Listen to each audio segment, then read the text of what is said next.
যারা এই মুহূর্তে আমি আপনাদেরকে বলবো এখানে কিন্তু ভয়াবহ অবস্থা।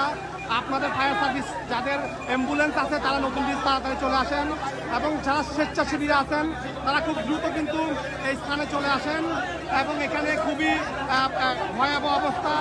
আপনাদের কিন্তু অ্যাম্বুলেন্স খুবই জরুরি প্রয়োজন, এবং সেখানে বিভিন্ন সেবার প্রয়োজন। আপনারা দেখছেন ট্রাক কিন্তু নাম্বার উঠে গেছে। আর ভাই নাম্বার পরে বলা যাবে তো, আপনি হালে শুধু নাম্বার নেই। সট্টা মেট্রো টপ, এটা 12 সিরিয়াল, আর আপনার 6175। এখন কতজন মানুষ আরো আটকা আছে? এখন দেখছি কিন্তু আর